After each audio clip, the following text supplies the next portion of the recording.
How long have I been farming? 53 years. I'm 73 years old. I am a steward of the land, and there's not many of us left. I know the basics of life. There's soil and water. You have to love your kids and love your animals to do this work.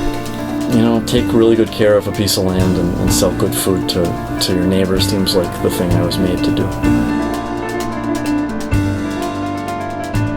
Rakonto is an ongoing series of concert-length compositions that are inspired by and incorporate the recorded voices and stories of community members. First, I partner with an organization, like a performing arts center, and we decide on a theme of what the piece will be about. And then we reach out to people in the community. I go and visit these people and we have interviews, and I record the interviews, and that will inspire music that I'll compose. In a couple months, I return back to the community with my band. We'll play the concert, and you'll hear all these people's voices woven throughout the entire concert. It's like a musical suite, and that's the whole process, a celebration of the community. This past season, I did 5 different Rakonto community projects. The first one was in Long Island, and I talked with people who endured Hurricane Sandy. Hearing the stories of how the community pulled together to get through that was really inspiring. And the drama of all these stories is in the music. We still have her.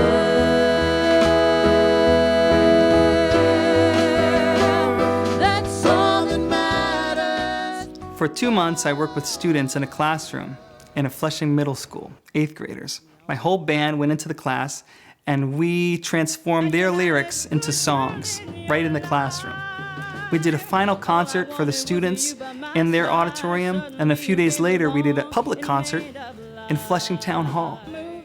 The students came up on stage, recited their lyrics, and all these lyrics were about issues that are relevant to them. And hearing a band of professional musicians sing their words, I think they had no idea that their lyrics could be presented in such a powerful way. In the Catskills, we did a couple different events. The first was a story-sharing event that happened 2 weeks before the final concert.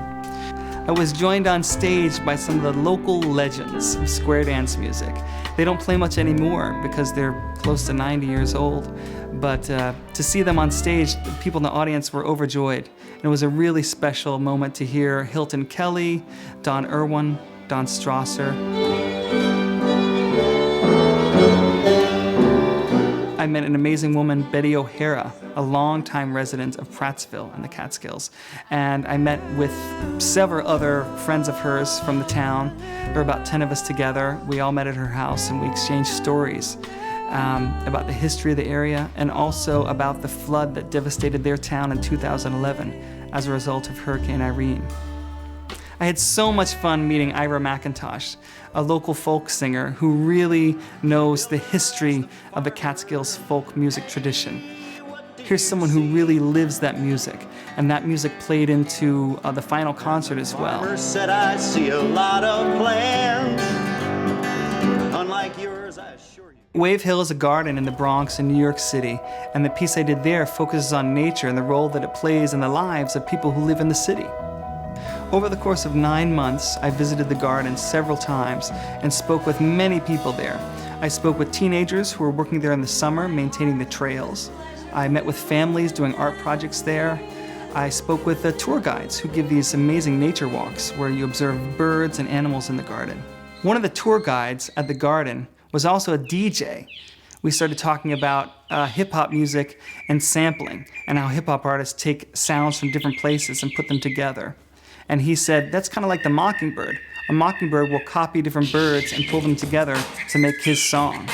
And it was really inspiring. I said, okay, I have to do a hip-hop song that features the mockingbird sounds.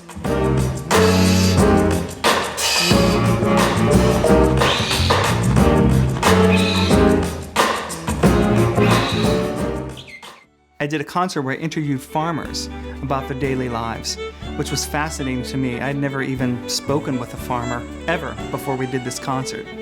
I was really taken with how they all viewed what they did as a vocation, that they found some deep meaning in making food for other people.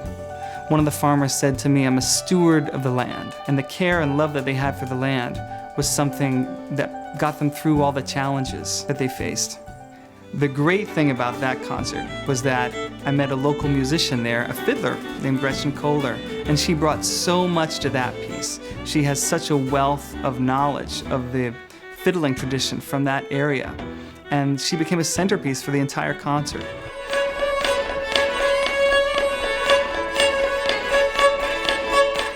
Her 10-year-old son joined us. He was a step dancer, and we did a piece together, and people loved it.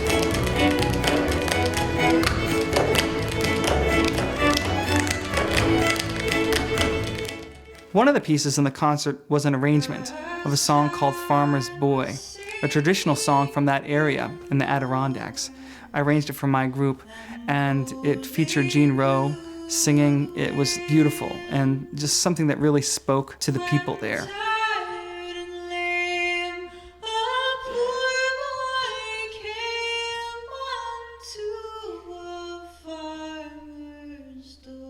My hope is that I can continue making Rakonto pieces all throughout the U.S. and around the world, because there are inspiring stories everywhere. His friend